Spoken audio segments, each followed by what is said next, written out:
Okay, hello, everybody. Here we are, finally. So, how's everybody doing? We're here today talking about the upcoming streaming event for independence in Scotland, based on, it was the Arbroath Independence March to begin with, but with COVID-19 coming into play, folks, obviously we couldn't have huge groups gathering to march through the streets of Arbroath and that sort of thing. So they're taking it to an online event. So Sharon and I are going to do this little video here today to talk a little bit about, number one, why the Declaration of Arbroath is important, how it came to be important, and where it was going, and a lot of the balls that were kind of in play and in the air at that time. So we're going to be talking a little bit about that, but all because we're going to be leading into, like I said, this weekend's streaming event there in Scotland, and everything. So that's what this is mainly about. So hello, Sharon, how are you doing? Hello. I'm good, thanks. How are you? I'm all right. I'm good. Good. So I see you've got your Scottish t-shirt on. Oh yeah, everybody should. Yeah, because people might not see it. You've got your Scottish roots there. Yeah, make sure everybody sees it. And I've got my still yes. In case there was any confusion there, Right. Or doubt of my intentions. Yep. Hello, Neil. How's it going, buddy? Of course, William. How's it going, buddy? William's got a wrench now, folks. Watch out. He's got a wrench now. So Spanner. We call them spanners in Scotland. Yeah. As they say over across the pond. Yeah. This is live chat. Yes, William. Yep. You're catching on. No, someone asked. Someone asked us how. Oh, someone asked. Yes, everybody. This is a live video with a live chat. So if there was any questions, so yeah. Wayne wasn't just like, this is a live chat. Like, I've just discovered. Hey, there's Travis. What's up, dude? Hi, Travis. Obviously now. So to get into what we're going to talk about today, obviously, like I said, for those of you who are interested, I'll try to post links on Twitter and stuff as I this weekend, as I find, different, parts of this streaming event that's going to be happening in Scotland. I'll try to post as many links as I can. There's probably going to be folks like, what do you think, Sharon? We'll probably get like IndyCar, right? Mm-hmm. We're going to probably have a lot of some Indy Truck Davy. Yeah, there's going to be loads, and there's bands, and the Soar Hyper bands, right? Hyper band, and I forget who Davey said. Drummers. There's going to be it's a pipe and bum. Pipe and bum. Pipe and drum. Pipe and drum, pipe and bum. Sorry, forgive me, drummers. Yeah. Yeah, pipe and drums. But I think I can't remember who it was that Davey said, but there's someone going to be reading out the Declaration of Arbroath as well. Cool. And it's on, for information of it, it's the Roundtable 1320 page on Facebook. You'll get all the information on there of what's going on. So, in case anyone wants to know about the pipe and bums, Pipe and bums, there you go. Dear. So there's going to be those events. I mean, I imagine there's going to be other guys like IndyCar and Indy Truck. I would imagine we'll probably maybe even see some clips from some of the Scottish MSPs, possibly. I think there's like a rave type thing as well. There's like a DJ guy, and there's there's gonna be like a music. Yeah, right? I think there's going to be like a whole thing, not just for like the older, not older people, but I think there's going to be things for all ages. I think. I'm not sure if it's going to be like what we're doing, like having like chat things. I don't know whether it'll just be wee snippets of things or whether they'll be doing programs. I'm not sure. Well, I imagine they're gonna be changing, whatever. I don't know. Yeah. I'm intrigued to see how they're gonna do this and what shape it's gonna take, to be perfectly honest. I mean, I know how we did it ourselves for Mammothon. And everything. But it looks like they may have a different approach here because they're just encouraging people to get out there. I saw that I would have had to have created a Twitch account. And I was just like, oh, God, I don't want to create another account. I was just like, I don't want to do it. Yeah. I was just like, But it was like it apparently had to be a Twitch feed, or they couldn't use it or something. I was just like, okay, well, but still should be fun. I just I think there's less copyright restrictions for playing songs and all that on that, whereas like on here, if they were playing a song, even if it's a song that's years old, it's still problematic on here. Yeah, that's true. This wonderful platform, Yeah, it is. That's copyright issues are one of the biggest problems for creators. Yeah. So as I think things are a bit more lax over there because Blaine's got an account over there. Yeah, but like anytime I try to use something from Sky News or ITV, I can't use a clip just the way it is. I have to actually take that clip and I have to I have to extract the audio, and then I have to install still shots all throughout it, because that's the only way. The audio I'm allowed to use, but the video violates the copyright. So it's it's funny, isn't it? Whereas the SMP things you're allowed to share. Do you ever have a problem with them? Nope. Those, I think they're quite happy to have it shared, I imagine. Yeah. Right? So exactly. I've never had any problem with sharing their stuff. And usually there's no, most news things don't usually have a problem with, but I did notice that with Sky News and ITV that it seemed to almost every time if I didn't chop it up into stills, it would right away get flagged. Yeah. So it's funny, isn't it? It's funny. So. Just the way the algorithm is, it's maybe just like the wee symbol, it's just like, oh. Yeah. Who knows? It's funny. So, all right. So we're here to talk about the Declaration of Arbroath. So what's important to understand why the Declaration of Arbroath became so important, it helps to understand some of what was going on before. And in that case, it takes us back from 1320 a little bit, where there was some turmoil going on because the Scottish king had died, right? And then his heir that was on his way over from Europe had died at sea, and that left this situation where the Scottish throne was empty. Yeah. King of England inserts himself to pick this eventual king, and I'm going to let Sharon explain to you guys, but it sets up a situation where the Scots end up having to fight to get their country back, and then the Declaration of Arbroath is basically their punctuation on all of that, where they are trying to be recognized as a sovereign country so that it can no longer be questioned, because they're appealing to, at the time, the Pope, the one guy who could give them that at the time.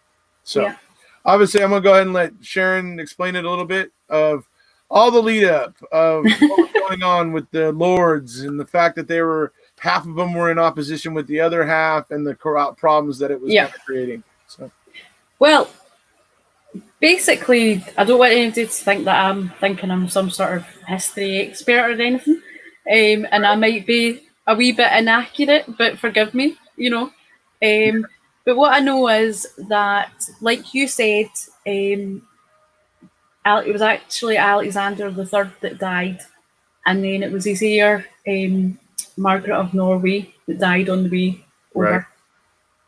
And then there was a lot of sort of back and forth, who they're going to have. There was a few people, and they couldn't decide. The nobles couldn't decide who they were going to put on the throne. So they unwisely asked for some guidance, let's say. They opened the door to England to say, Edward I, please come and help us. We need help. We can't decide for ourselves who we're going to make king. So Edward decided to pick John Balliol, who was maybe the weakest of the bunch and the easiest influenced out of the bunch. So he was made king, and then Edward was creeping in.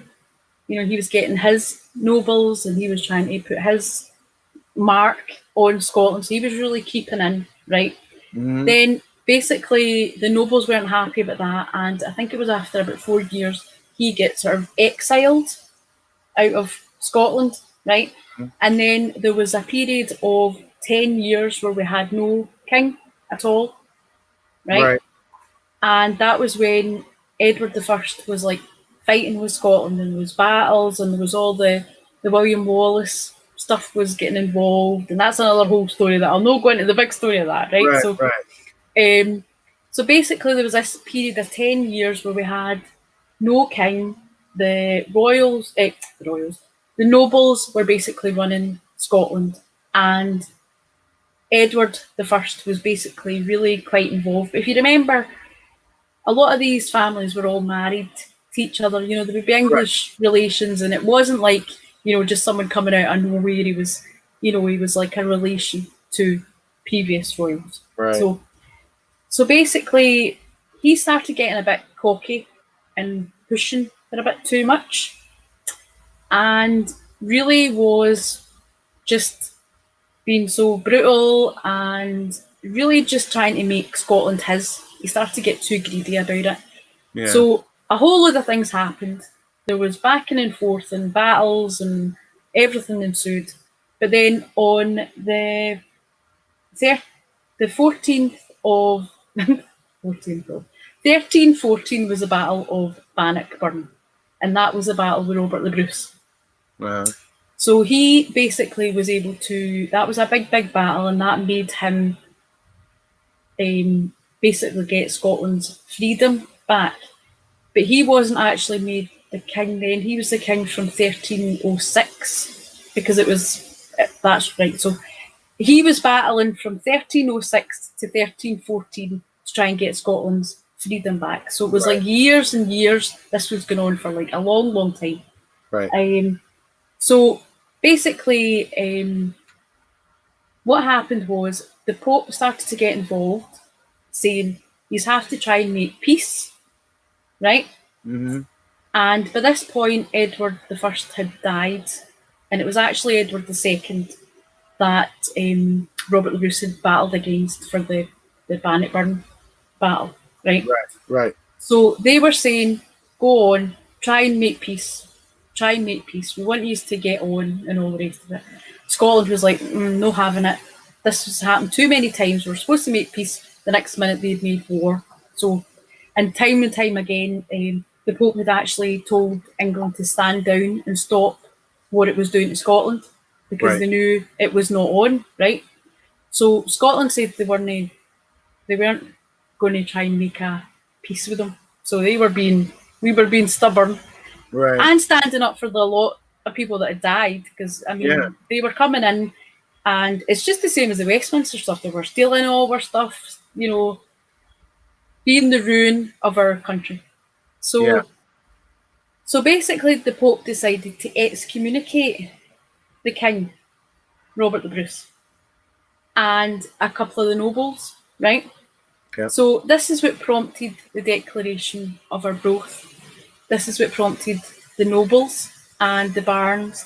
Well, it was actually earls, barons, and that got together, did the Declaration of Arbroath, writing to the Pope to say, look, the opposing lords country. No opposed, right? So that all the lords came together and decided, yes, okay, you know what? Exactly. We know who we want. This is our country. Yep. Yeah, right. And then, you know, but what's interesting is that the Declaration of Arbroath is not being written by a king, right? It's essentially being written by the people. The people of Scotland, exactly. And I know there's probably going to be one of the Scots watching this video is going to be asking, was it probably an inspiration for the Declaration of Independence? I think there's probably a pretty good chance of that. Well, they actually call it that. They call it the Declaration of Independence and the Declaration of Arbroath. So they actually refer to it. It's referred to as both of those. So so I totally think that, especially considering one of the fathers of John Witherspoon, the United States. John Witherspoon came from Scotland. Huge scholar from Scotland, and holy man. I mean, he was very, very well versed in the church and the Bible and all those things, right? So, and they headhunted him. But certainly, he was there. So it makes absolute sense that the Declaration of Arbroath could have been an inspiration Yeah. to our own declaration here in America. So, so it's being written by the people. Yeah. And so what's interesting For the people. For the people. And what's interesting in it is that it's basically just saying, well, like you were just saying, maybe before we started, about how the people were just, after learning several times and seeing that they had been dealt dirty every time and not been treated with fairly again and again, that they're like, we will no longer subject to be under English rule, no matter what, how. We like Robert the Bruce right now. He's our king. He's good to go right now. But if that asshole should ever want to make us part of England again, he's out. We'll lynch him from the highest tree. He's gone, and we'll pick a new guy. So it's like, it's basically saying we don't want English rule, and if we ever find ourselves under it, we're gonna buck. Yeah, absolutely. It really is. I mean, it's really what you're saying, because it's like they'd had so long with, being run by, basically it must have felt like they were being run by England, and to be a free country like we've always been. I mean, that's the thing. We might be in a union with the rest of the UK, but that's a political union. Yeah. We are still an independent country. We're just not politically independent, So we are still a sovereign country. It must have been difficult back when that arrangement was made, because they probably had to realize, how do we get around the Declaration of Arbroath here, guys? Yeah. Because they want to, if we all want to get into a union together here, but they clearly have something there that, well, perhaps you could have treated them more fairly for the last couple of years, maybe? You have to think, though, the way that it was worded and the way that it, it's such a clever document. It's so, to be thinking of the people 700 years ago, you think, I was saying to my friend earlier on, I was saying 700 years ago, you think people wouldn't be so evolved in some way, and then you think, supposedly for some people 2,000 years ago or so, there was, the Bible stories, and then if you think even 5,000 years ago, Egyptians were building like pyramids, you know what I mean? So 700 years really isn't that long in the grand scheme of, people being, capable of standing up for themselves. So I mean, you think about it, it really does feel very much like the way that the Scots are about independence. It's like, this is our choice. This is, that's why we're just so different politically. We take charge of it, we do. We take charge, and I think it's something that's been, handed down, It's in our genes. It's obviously something that's been there 700 years ago in the people. So, it's obviously something that's just part of our DNA, Definitely. But it took a good number of years. It actually took, the Pope was quite happy with it, right? But it basically took it to be for Edward II to die, okay? And Edward III to be crowned, for England to accept the Declaration of Independence, Arbroath, Declaration of Arbroath. Right.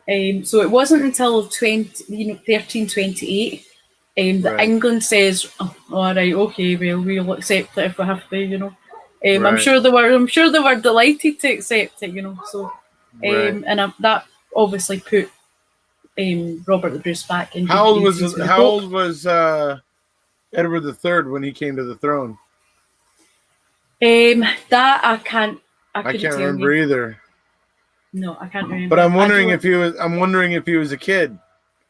Because if he was a kid, maybe he had someone. They might have been like, what? Let's just acquiesce to that, so we don't have any problems with the Scots right now. You know what I mean? So I could imagine. Yeah, I can't remember. I should know. Yeah, but I wouldn't want to lie. I wouldn't want to lie and make I don't expect you to have total recall on every bit of history. So. But no, I may look into that later. I mean, I've looked into a lot, but I don't remember exactly what age every single monarch was when they came to the throne. So, but the funny thing, but the thing that's interesting is actually Robert the Bruce, if you think he came into, he got the throne in 1306, right? Right. So if you think about it, obviously he saw, well, before he was king, he saw the murder of William Wallace. Not actually Right. in his own seeing it, right? Because that was like the year before, if I remember Right. correctly. So if you think the people that are seeing things and knowing how they work, you learn, don't you? That's where you learn. You learn where the flaws are, where the loopholes, and from history type things. So he knew he had to get the nobles on his side, because if it was only because the nobles basically turned against William Wallace that he was made an outlaw. Right. So he hadn't done Well, anything wrong. there probably was some gold and some things that were part of that, getting those Yeah, nobles to go against William Wallace. exactly. But And we then, didn't have a. but then it must not have been a very good taste in their mouth afterward. No matter how much gold they had in their purse, Yeah. it must have not sat well with them, because they certainly decided not to back Edward after that, and they certainly wrote the Declaration of Arbroath. So yeah, I mean, clearly that must not have sat well with them. They must have regretted. William just said, because William Wallace was the Sir, and he was the Okay, guardian so of William Scotland. III was 14. Yeah, he's saying he was 14. Makes total sense to me, and it makes perfect sense why England would have just gone, okay, yes, agree. Hopefully we'll have less skirmishes with the Scots over on the northern border. While he's still in his. So they thought. Yeah. Well, yeah. I would imagine it was their attempt to minimize tension because they had a kid on the throne. So exactly. So I mean, what was I going to say? So I remember now what I was going to say, because there was something I was getting to something. So he was in the throne in 1306, Robert the Bruce. So then you've got the Battle of Bannockburn, and then you've got the Declaration of Arbroath in the 1320, right? So then we've got this date. Think of these dates. You think 1328 was when it was accepted by England, right? Right. So you've got Edward II died in 1327, I think. Was it? Yeah, 1327. So there was like a year later, the English accepted the Declaration of Arbroath, and then in 1329, Robert the Bruce died. So it was sad, obviously, anybody dying, but it was good that he saw. He saw it happen. Right? Yeah, he saw it. Yeah. Yeah. So I was pleased when I saw the dates. I was like, oh, that's good, because if you think he'd been, fighting for that, for like so long. Right. Let's see. But I mean, 14 back then would have been old enough to be, expected to. It was a little different back then. Up. 14 could be on the cusp of, in certain situations you could be considered an adult and stuff back then. Considering that most people didn't live, usually past their 40s. That there was a little bit more urgency, I guess you might say, in life. So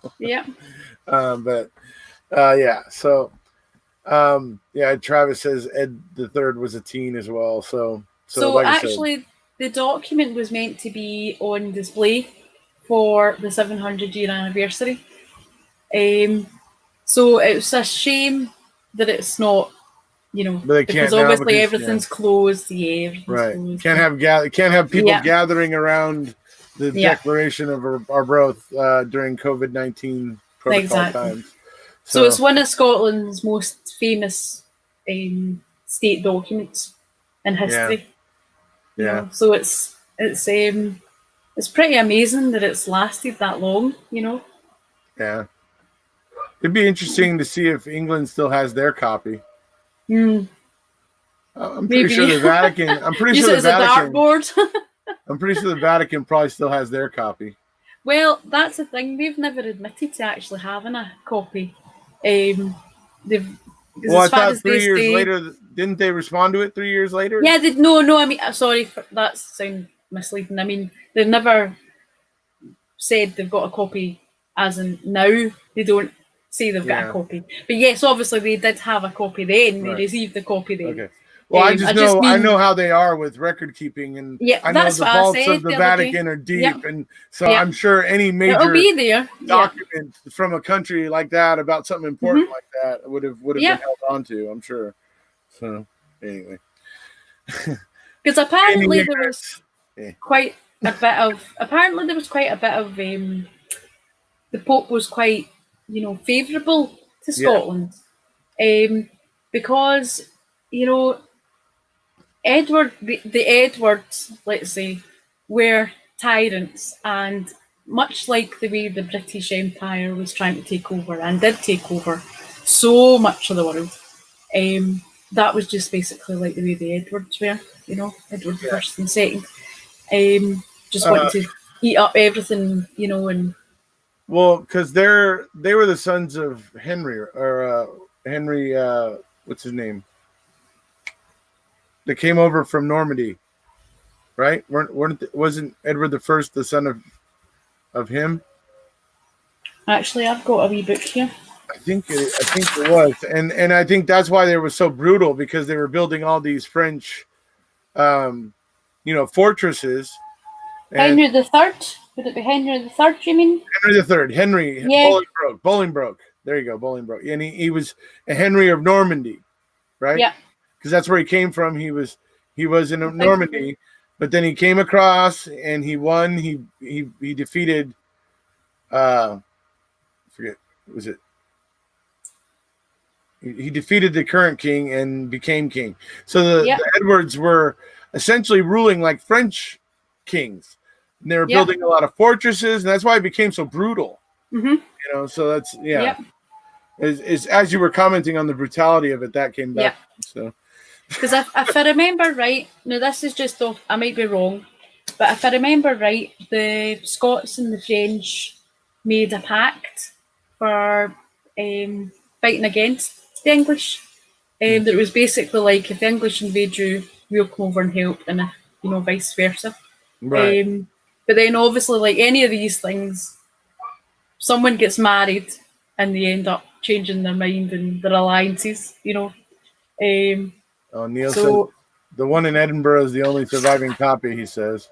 Yeah, he said that it's the draft. Is it the draft copy? File copy, that's the word they used there. Right.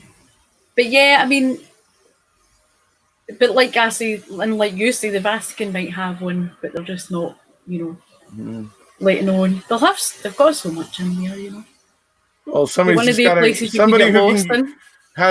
who's authorized to get into the Vatican vaults has to go and search for it, Yeah. But it would be interesting just to see another copy of it. But it would. So I mean, forgive any inaccuracies that I've come out with. I'm just giving you my recollections, and Yeah, no worries. So obviously there's the main quote in there. See if I can bring it up for everybody here real quick. Let's see here. As long as 100 of us remain alive, one. Yeah, that one. If I can find it. There it is. There's certain words, there's certain changes to that. Obviously because it was written in Latin, and so some things you'll see it's phrased slightly differently, but the premise is pretty much the same. Yeah, that's one of the ones. So this is one of the quotes. Alba. Oh, you can ask him what that Hey, means. William, what does Alba Gubrath mean? Dude, I want to know. Inquiring minds want to know, dude. All right. Inquiring minds. Who wants to know? Eric Ozzy wants to know. So, so let's talk about this sucker. So, all right. This is from the Declaration of Arbroath. And like I was telling you about what they were saying, and that they do not want to be under English rule, and they'll chuck Robert the Bruce like yesterday's garbage if he tries to bring them under English rule, just to make that perfectly clear. Not saying that they actually did want to do that, but that's how serious they were about not being brought under English rule. So it says, for as long as but 100 of us remain alive, never will we on any conditions be brought under English rule. It is in truth not for glory, nor riches, nor honors that we are fighting, but for freedom. For that alone, which no honest man gives up, but with life itself. Yeah. Well said. But well said. Well said by you. Also, when you read that, folks, you have to understand this is not Robert the Bruce, King of Scotland, writing to the Vatican or the Pope. This is the people of Scotland appealing to the Pope as sovereign people. Yep. So it's interesting. That's what's interesting about it. And this is a fascinating part about it that Mr. Capaldi can't seem to understand why I find this stuff so interesting. But this is another fascinating part about this. I mean, I have no doubt that this was probably one of the blueprints used for the American Declaration of Independence. I have no doubt. Yeah. It's brilliantly done. And that's only a tiny, tiny wee fraction of the actual full document, but it's one that's shared quite frequently just because it's like, you know. I listened to 2 different YouTube videos before Sharon and I went on today and listened to the entire Declaration of Arbroath read out twice by 2 different gentlemen. It's magnificent. Check it out. It doesn't take long, folks. The guy reads it to you. It takes about maybe 5 or 6 or 7 minutes. It's not long. So it takes about 5, 6, 7 minutes. It's just full of brilliant stuff, very interesting things. And just keep in mind, this was being written by the people of Scotland back in 1320. The people of Scotland were making an appeal to the Pope, the Church, the Roman Church, Roman Catholic Church. I mean, this was a moment in history for Scotland, and absolutely. And honestly, it's a pretty big moment for the world because, like I say, I have no doubt that it was one of the blueprints for the American Declaration of Independence. So. Yeah. All right, so let's cut to the chat and see if we've got any questions, unless there was any other little parts you needed to cover or that you wanted to cover. Sharon? Well, just one thing I remembered, actually. An interesting thing. Remember, I said to you about Alex Salmond being into his history, and that was what he did his education in. Right. We had our independence referendum in 2014, which was 700 years after the Battle of Bannockburn. Bannockburn, right? Yeah. So that was a wee interesting thing. I thought I better remember. Oh, yeah, that's an interesting. So if you remember the Battle of Bannockburn 1314, you might remember when we're independent referendum. That's funny. That is interesting, though. It's nice, isn't it? Yeah, 2014, nice and now, We're not going to get an independence referendum here in 2020. So does that mean we're going to have to wait 3 years, like they did for the Pope, to get the independence referendum? Well, no, I think it was like nearly 8 years. It was nearly 8 years. I don't know. I was thinking that. I thought, what else have we got? What other ones have we got that are coming up? We'll have to make up something.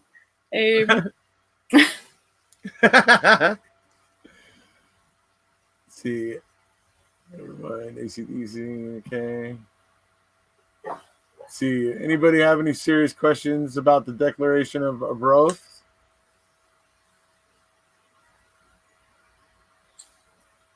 Smart Scott's keeping the file copy. I love it. Yeah. That's what Neil said. Yeah. Oh, I know. Smart. Or should. What else do we got here? Better keep it. There's a guy that's made replicas of it, obviously, legitimately. And I think it's like 1,320 copies he's made of it, like a limited edition type thing. Right. And they are amazing. I'll send you the video of it. I was watching it and I was just like, they're amazing.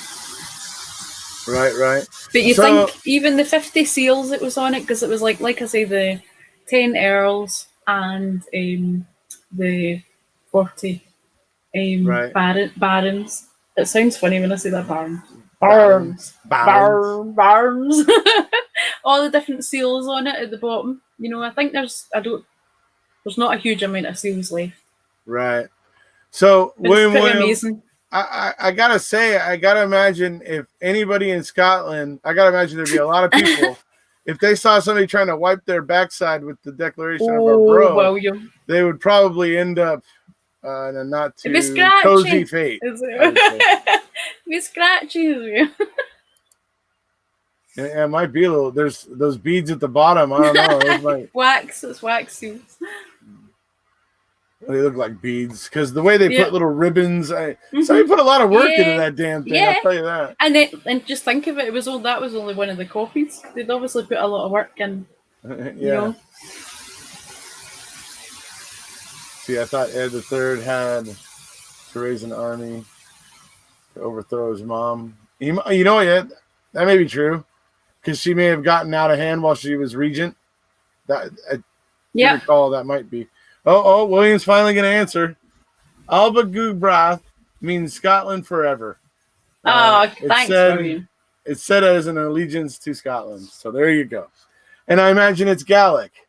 Yeah, it is. Okay, so. And which brings me to another point, folks. When it comes down to the reasons why I favor Scottish independence, here's another big one.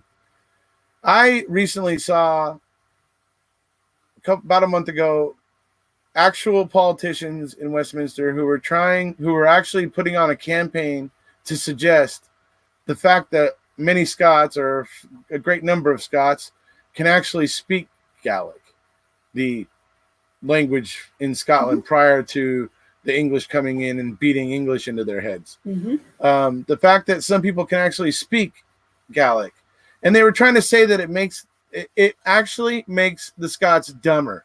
They were saying, this is what they were trying to say. That's what they said. Around the world, people were like, no, there's no case where learning multiple languages, having knowledge of two different languages ever is a negative. Nobody, I mean, they got called on it, but the fact that I saw at least 2 or 3 of these politicians trying to suggest it was to me like, you guys are freaking morons. You know what? I mean, to say something like that. I know. I've known since I was a kid. Learning more languages actually is better for you. It helps you when you can think in 3 different languages or 2 or 3 different languages. It causes you to evaluate things. Yeah, creates pathways in your brain. Yeah, you build more synapses between your knowledge because of it. And anyway, so the fact that it was being suggested as a weakness was one of the things, as one example of why I know Scotland's never going to get a fair shake in the UK. Yeah. Not to mention the fact that they're only able to put up enough MPs in Westminster to be like dropping a marble into a swimming pool. Yeah. You know, it makes about that much difference. So do you know, sorry. Go ahead. I was just going to, it just something came into my head there. It was, you have to remember as well, the union was not something that the people agreed to. Again, it was the nobles that voted for the union. For money. Again, you know. Right. So it's not something that the people said, oh yeah, that's a great idea. And actually people were rioting and, you know, they were just really not happy at all, you know. And if you think about the way that the fierceness and the decorum of the SNP politicians in Westminster, the way they handle themselves, and even ones that aren't MPs anymore, the way they handle themselves, they've just got a grace, haven't they? They've just got this. And I don't know whether it's because it's not an arrogance either. It's you know how you could say, well, it might be a bit arrogant. I'm sure some of the English people think it's arrogance. And I'm not anti-English. I don't want anyone to be watching this and thinking I'm anti-English. It's definitely anti-Westminster, you know. Yeah, right. I'm anti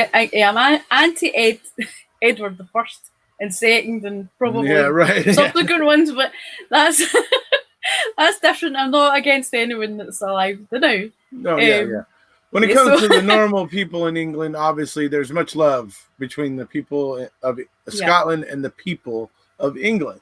Mhm. It's when, like you say, when you start getting up into the ranks of politics and Westminster. That's the ones. Well, like John Oliver said, Scotland picked the thistle as its national flower, and I gotta say, John Oliver suggests that they do it because they only want the flower that can pierce an Englishman's throat, right? So, Yeah. but I would say not Might be any useful. Englishman, not any Englishman. Yeah. I think it's saved for particularly the denizens of Westminster. Yeah. Oh no. So, but I mean, Amazing. yeah, if you just think about it as, see, I think the Westminster rule, the Union rule, it's certainly not in our favour. It's not in the people's favour. It's really not. But so many of us still feel free. We've got our Right. country. Scotland's ours. And it's just the political part that's a nightmare. Yeah. We're still Scottish. We're still, nobody can take that away. It's basically like that bit you read out. You know. I mean, honestly, until Brexit happened, I felt like the Scots were kind of, I don't know, they're kind of dangling in the wind because there wasn't enough, and especially because of the criteria for it, right? There was, there has to be a significant change, and I think that's what Brexit brought, right? It brought that significant change that was a huge fundamental change in the way things were going to be. But it's, that for me, that is something that the Scots can legitimately point out right here and go, we wanted to stay in there. Mm-hmm. We told you stupid assholes back in 2014 that that's what we wanted. And that's why, and you told us that our best chance was to stick with you. Mm-hmm. So we went ahead and voted no for independence. And then you went and turned around within a year or two and start trying to take us out of the EU. So it's like, we are not well served by this union of nations. I'm not even mad at England. I'm not mad at England. I'm not mad at anybody else. I love England. I love a lot of things about England. Got a lot of friends there. Mm-hmm.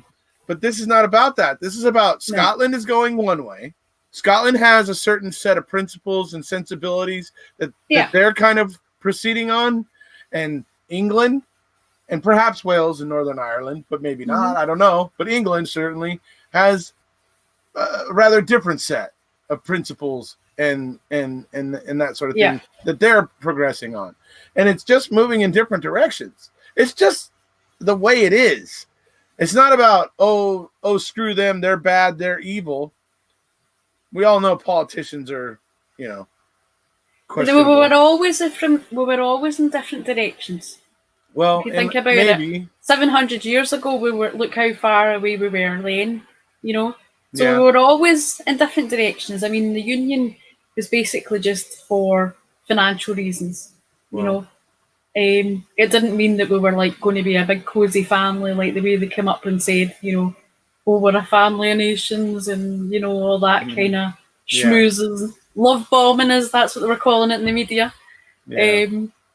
So, I mean, it's like, obviously, loads of us have got relations in it, like England and Wales and Ireland. And, it's like we are a family of nations in the sense that we have relations all over, But that doesn't necessarily mean that we want to politically stay together, Right.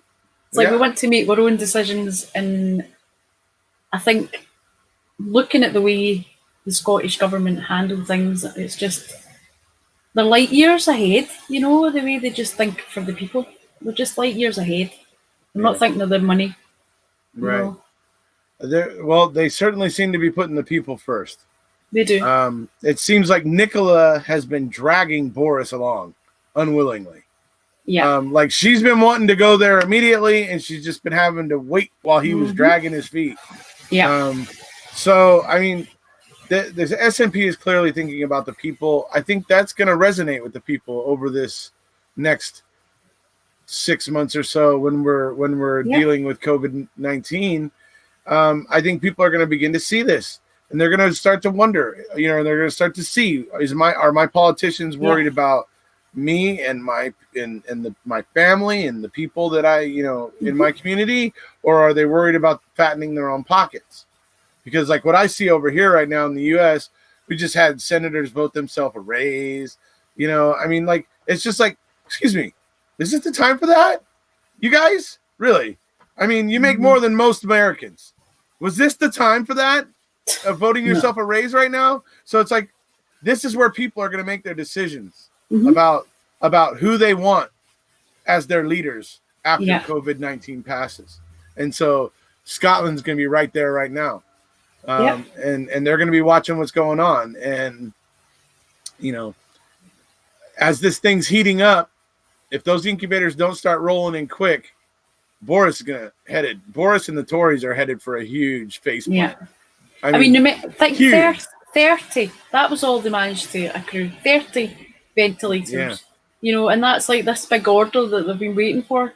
Whereas in Scotland, they're repurposing the machines that they're using during operations, and they're able to turn them into safely. The people in the know are saying we can do without certain amount of those for like operations, and they can be used for ventilators for people. So they're thinking outside the box again and saying, like, what can we do? And I think it's something like, I can't remember exactly how many they said they were going to be getting, but it's certainly more than 30. They're waiting on the order of. I think it might be something like 300, but then they've already got a load, in the hospitals as well. So I mean, they really have been working hard. You can see they've been working hard. Yeah. Cheryl Ashley points out that she's seen a lot of English people praising Nicola Sturgeon for her coverage and kind of response to, it's like they're feeling like they're wishing they had somebody like that in where they are, reassuring them in that way. Remember, it's probably they're only seeing it through the things that the Scots are sharing on Twitter. Because remember what Davey said as well when he was on last week about the BBC not covering Scottish news. Right. They've pared it down.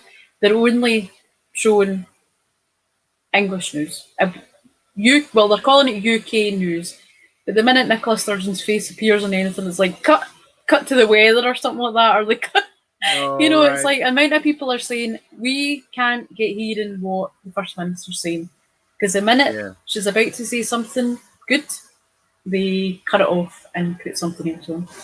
Yeah. So, but the every day, I think it's 12:30 on the Scot.gov, I think it is, on Twitter. Scott, UK Gov Scotland. Yeah. Right. Yeah. But the real one, not the one that's not the Scottish office one, the real one. But yeah, it's like they're on for like an hour, telling everyone about the new updates and the, what's happening. It's great. They're so transparent. That's why a lot of people are saying, they wish they weren't getting lied to every day. Like they seem to be. Yeah. And I mean, look at the proportion. We're like 9% of the population, and we're managing to get these ventilators and managing to repurpose ones we've got. The rest of the UK, 30. I mean, well, there's going to be some innovation over there too. As countries begin to deal with this, people are going to start to innovate. It looks like people are already starting to realize that just wearing just something on your face to block your face, it's becoming clear the mask wearing cultures have flattened the curve. So people are starting to learn, but obviously they're going to become innovative. And people are going to become innovative, and they're gonna come up. Look like Dyson was building some some ventilators. I know Trump approached the car making companies here, whatever. Hopefully these things are going to appear because they are needed. I hope all the BS I'm hearing about this and that. Oh, they canceled this and canceled. I hope that's all just BS because people are going to need these damn things. Mm-hmm. So hopefully they're going to be there. So, anyways. Well, are you meaning about the Welsh testing kits? Well, and stuff there's like that over there, but we had over here too. Same thing. You over here too? That I think one of the car makers was told don't bother or something or whatever. It's just like no. Why isn't everybody making as many as possible? Just shut the hell up and just everybody start making freaking ventilators. Is it that Elon Musk guy? Elon Musk Tesla? is the Tesla guy. I think he was going to do. I think he was turning his factory into making the ventilators. I think somebody said that to me. Yeah, I think there are companies that are starting to figure out how to make one factory where they can make these things and stuff. So we'll see that, and that's great. And too bad it wasn't happening like 3 weeks ago, like when California was closing its schools and making its restaurants takeout only and doing all those things 3 weeks ago. It would have been nice if that's when these things would have been, instead of just like available a week ago, when it suddenly became important to the leaders of the world. So, anyway, so hopefully we're going to get this thing under our control, somewhat under control at least. Yeah. And so it doesn't overwhelm our medical community. But that is good news that just wearing, it doesn't even have to be an N95 mask. Yeah. It can just be a normal, just a covering, basically. Or if you have like bandana a lot of the Chinese and people kind of tuck the bottom of it into your neck of your shirt, that right there would be effective to be just like all the, to wear similar masks to these mask wearing cultures like South Korea, Japan, and Taiwan. I believe it was those three. Those three have flattened the curve. Their curve is coming out really flat. Whereas everybody else is still they're coming out like this, whereas everybody else is still doing this. See, in Scotland as well, there was like it comes, I know it's a different thing to the independence referendum stuff, but you had half of the people listening to Boris and half of them listening to Nicola in Scotland, because they were like, we'll not listen to her, she's not our first minister, Boris is our prime minister and we're only listening to him. Whereas he was saying, go to the park, go and do this. He was giving all the wrong advice. And Nicola's like, don't go out, don't go near people that are, ill, all that sort of thing. She's just cracked down right away with, and pretty much a lot of the people in Scotland are really adhering to it. People that I thought wouldn't have bothered, are. Yeah. So that's encouraging. That is encouraging. And all the restaurants are doing takeout instead of, obviously sitting in and all that sort of thing. Not creating places for groups where Corona can just run around and jump off to 3 or 4 different people in a 1 or 2 hour span. So, I think the thing that's an issue down south is the trains. The fact they cancelled a lot of the trains because they thought, there's not going to be as many people needing them, and then the people were like crushed in the trains face to face.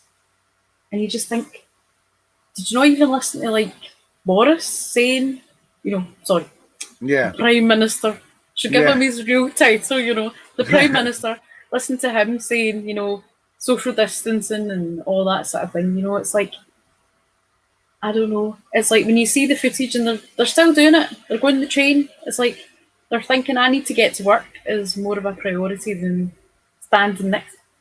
It doesn't make sense. They're standing right there.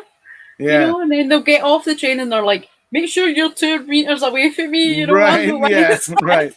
After they were packed in like sardines. Right. Yeah. It's like, do you think the train's like, oh God, it's crazy. William says Nicola Sturgeon is Scotland's mother. Yep. She's like, you're getting kept in and that's it. Yep. We're getting tailed.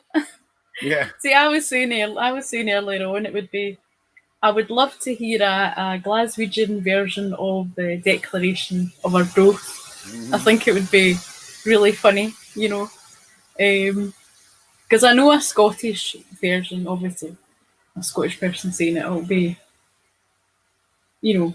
I'm looking forward to hearing that. That'll be nice, because those ones that were on YouTube, I don't think they weren't very, Scottishy sounding. They were. Really? No. They were. I think there's. Well, I think it's different dialects. Different, because you can hear different people from Glasgow to the people from Edinburgh, and all over Scotland. It's like you can go to half an hour away and. Yeah. All right, folks. What do you think? Does this sound Scottish to you, folks? There might be a different clip to the one I watched. It is in truth not for glory. That's Scottish. Not honours that we are fighting, that one's Scottish. but for freedom alone, which no honest man gives up, but with life itself. That's Scottish, that one. That one's Scottish. All right. That sounds like some sort of wartime, announcement.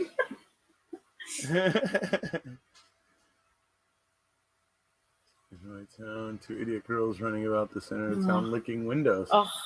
So literally window lickers. Huh. Yeah. I think there's Cheryl, there was like that thing, I think it was like on TikTok or something like that. There was the daft challenges that they say, go and do a challenge, the Corona challenge, and it's like people were getting encouraged to go and lick things and all that, and it's like, Yeah. Corona challenge, yeah. Yeah, it was like crazy. So not just Scotland, they were doing it all over. Yeah, Jamie Hart posted something I saw. He said, so since it's proven that soap kills COVID-19, and we know that it can get in through your mouth or whatever, does that mean Tide Pods are going to be coming back or making a comeback or something like that? I was just like, holy crap, man. It's funny. Anyway, but because obviously soap and, but yeah. Anyways, Jamie Hart, funny guy. He is funny. Funny. He's been posting a bunch of funny stuff recently over on Facebook. So anyways, so like I said, if anybody has any other questions or anything else, maybe that while we're here, but obviously keep your eyes out for this weekend. I keep your eye on my Twitter. I'm literally every time I find something, I'm going to retweet it or I'll tweet it out on Twitter. So if you want to follow that, I'll share as many links as I find with you there. So did you see what William wrote there? He's saying I was correct about the trains. Yeah. How Michael Gove, it's like that's the thing. Nicola's saying one thing, she's saying, keep away from all these things. And then it's not that they're deliberately undermining her, it's different advice, Yeah.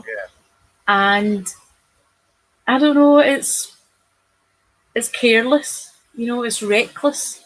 And that's why one of the things that Nicola said was you can't reanimate the dead. You need to stay in. Right. The only way that we can protect people is to stay in. Right. And keep away from people, And it's like obviously, key workers, essential workers have to get to work. But going on the train is, to go and work in a banking office is all right, everybody needs their money, but it's like, is it worth your life to go and stand that close to someone in the train? It's just it's crazy. I can't believe Metro is still running the trains here because especially if you're going to an office, you're going to a group of people. Yeah. And then traveling on a train every day with other people who are coming from a group of, those trains are just COVID-19, epicenter. Yeah. In my opinion, that's what they're going to be because you're going to have all these people that are stuck in those little confined quarters after having been in an office all day where they could have easily gotten it from somebody. Coughing and even just talking to someone else, Yeah. Doing a Sherry Cohen. Right. Yeah, there you go. Damn Sherry Cohen. Anyways, so in case anyone else came into the chat and missed what I said earlier on, it's the page that's doing it is the Roundtable 1320, all the information's on that about the events for tomorrow, all the videos, and I think it's going to be a rare tear. That's me doing my fake kid on Scottish. I'm gonna see if I could find. But yeah, I think it's going to be I think it's going to be really good. And William has got in a bottle of whiskey for each of his Williams. Yeah. He get 2 bottles of whiskey in. Not that he's going to drink it tomorrow. Oh, I see. But you go. Yes, you're absolutely correct, Thomas. Yeah, Scotland is in lockdown, Westminster's in meltdown. Yeah. And do you know that the people in Scotland have been doing a thing for the NHS? Last night they all came out and clapped at 8 o'clock. All right, sorry. I'm sorry, I was trying to find. Hey, go ahead. Is anybody listening? I'm saying that the people of Scotland, and I don't know if it's a UK-wide thing, but I know definitely in Scotland, 8 o'clock last night, everyone went out and clapped for the NHS and all the essential workers and stuff. So it was like you're just out their windows and stuff like that, or at their door, and big claps, and it was really nice. People were setting off fireworks and all sorts of stuff, just from their door. I think it might be a UK-wide thing, because I remember someone had said Boris went out his door and clapped his way out of his isolation, out of his fridge, jumped out the fridge, and was, clapping. Yeah. Which is nice, if the gesture is genuine, that he is doing it, respecting the same people that he didn't want to give pay rises to and considered unskilled workers, just a few weeks ago. But anyway, that's right. All right, folks. This is the Facebook page if you want to go check it out.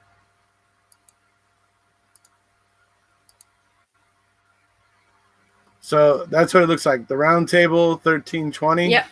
There you go. If you want to search for that, and that's where you'll be able to find a lot of these links to any of the independent streaming events this weekend. So that's where you can go and check that out.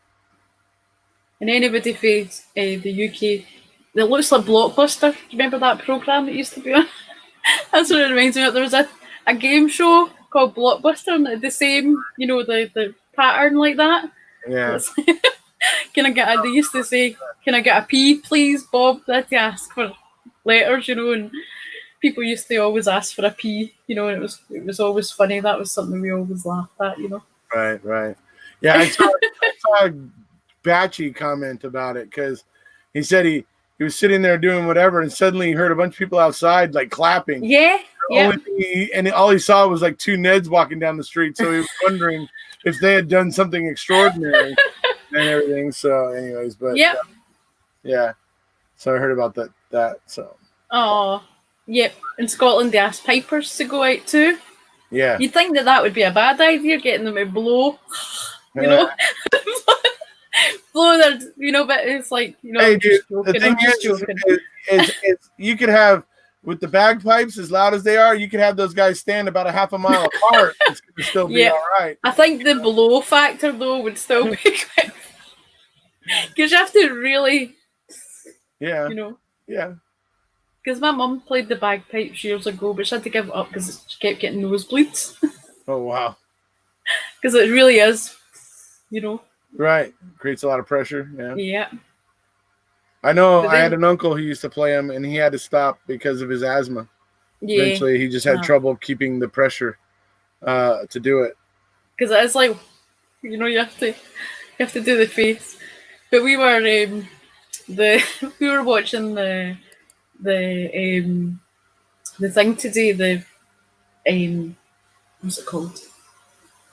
When Nicola Sturgeon was doing her talk to the nation, about what's happening, the update, that's the kind of thing I was saying. But I've always toyed with learning sign language, but I talk with my hands too much anyway, that I should learn some sign language. But we were quite amused when they mentioned bagpipes, because the person signing for the deaf when they did the bagpipes, it was like they kind of did. The sign was kind of like, right. Because it you're was squeezing really it. yeah, it was really funny. Right. Oh, it was really funny. Oh, it's like a bit like the chicken dance, you know. Half the chicken, you know, it was like one chicken. Right. Yeah. Right. Oh dear. One winging. Yeah. What's William saying? Have you put that up? You put up the link for the Facebook page. Oh yeah, good. So there you go, folks. You can ride that link right on over to there and check it out. Like the page, and then you can go back to it tomorrow when you want to maybe check out some of these events. So, like I said, watch my Twitter. I'll be certainly the ones I love the most. I'm going to be posting over on Twitter. So, be watching for that. Sharon will probably also be doing very much the same thing. Yeah, she's my secretary on Scottish Independence, so she's trusty Weegie. Yeah. Yep, the trusty Weegie. I'll be like, oh, watch us. And the feisty Weegie too. So, yeah. Oh, what do you think? But all Weegies are feisty. I mean, it's like saying sunny California. It's redundant. Well, yeah. I mean, anyway. There's different degrees of feistiness, though. There is. It's possibly. Like well, I could argue there's different degrees of sunny, but you know. Yeah. Anyway. I forgot. I should have had on my well, I've got my saltire earrings on, but I gotta get me a saltire tie. The next time we do, I've just remembered I bought myself a pair of remember my earrings. Butter knives. Yeah. I forgot. I can't remember where I put them. I put them somewhere safe. Right. I need to get them out for when we're doing that. Right on. But yeah, so it starts at 20 past 13:20. 13:20 UK time. Yeah. So folks, go into your phone if you're here in America and you don't know what time it is over in the UK. Go on your phone, go to your world clock, go and hit the little plus and start typing in London or Glasgow, Edinburgh. I think actually only Edinburgh comes up actually, but type in that. You can even type in like there's other places that you could type in, like in France, that are still on the same time zone. But anyways, but go in there and type in either London or any city in England or in Scotland, and you'll generally get something. So then you'll know what time it is there. So that's what I do. I have UK, I have Australia in my phone so that I know what time it is in Australia. It's like a wee app. Is it a wee app thing you've got? It comes with the phone. It's part of your clock in your phone. Because I've got a wee app. You can download a wee app as well, and then you can pick your favourite places where you want to know the time of, and it just I've got a wee list, Yeah. So similar to that. This is just and this app just comes with my phone. It's just the clock app for my phone, and I'm able to go in there. The top one there says Cupertino. That's my time zone, Pacific. Yeah. I got New York there. That's Eastern. Under there is Edinburgh. Yep. And then under that, Amsterdam. Then Imagine it's saying Edinburgh. Then I have Melbourne, Green Bay, Sydney, Kuala Lumpur. Yeah, I'll get that in mind too. And London. For wee Pete. But I was laughing because do you remember when we had Davey last weekend and you were going to ask me questions and I was like, no, you hear from me all the time, man. Let him answer, So for anyone watching that, you'll see, you get enough out of me when I'm on my own. Right. It's like when David was here, it was like, no, I want to hear what he says. I want to know what he said. Right. So that was a big hit having him on. That was really good. It was really good having him I do. I want to have Pete back on again, but I want Pete to get squared away and be, he's in a very place busy to do it. Yeah. So but as soon as he is, and I'm sure his life will become less hectic at some point, and so we'll hopefully get back with him. So, anyways, all right. So it's been good talking today about the Declaration of Arbroath, Bannockburn. Yeah. The Scottish nobles and how they arsed up, got it right, and then arsed it up again. Yes. And then but hopefully we'll get it straightened out here. Well, I think the SMP understand what's at stake from now on and in the future. So I think they won't be fooled again. They're not the Who anyway. No. I was going to say that. You're going to start singing. It's like pure CSI Miami or something. No, you fooled again. And so the glasses. We won't get fooled again. No. Anyway. Where's my shades? So, all right. Well, like I said, it's been fun. It's very interesting, obviously. Like I said, some of the things that are so interesting about it, Capaldi, is that it's the first document, really, or one of the first documents actually drafted by the people instead of a king or somebody else whose authority was vested in already.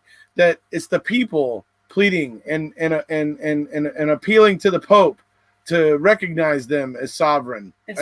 Brilliant stuff. Brilliant stuff. So it was really great to do this video today. Thank you for being here, Sharon. Oh, you're welcome. Thanks for having me on. Thank you for everybody over in the chat as well, William and Neil and even Travis. Somebody asked, Thomas asked something there just before you go. He asked, did you understand, Davey? I do understand. I understand, Davey. I watch Davey's videos. Yeah, now, he does occasionally say something. He'll use a term that I'm not familiar with on occasion. Stushy, when he says like stushy. But for the most part, I understand what he's saying 95% of the time, 99, 98% of the time. So, but that's thanks all for part asking. of it, isn't it? It's all part of it. Hey, Davey's coming back on. He can't make it this weekend, obviously, because it's a busy weekend, He's going to be busy with the Independence Live and all this sort of stuff. So, but he wants to come back next weekend. Yeah. So and I look forward to it because I like Davey. Set alarm clocks and that. We'll set alarm clocks. Yeah, I deserve that. Anyways, so, I hope you guys have all had fun. I hope you found it informative. Like I said, look out for some of those Independence events this weekend. Help them get their numbers up. Help them send their message that they're serious. I'm sure they'd love it if you could help them out getting the numbers up. So please do. If you haven't already, please hit subscribe, and we'll see you.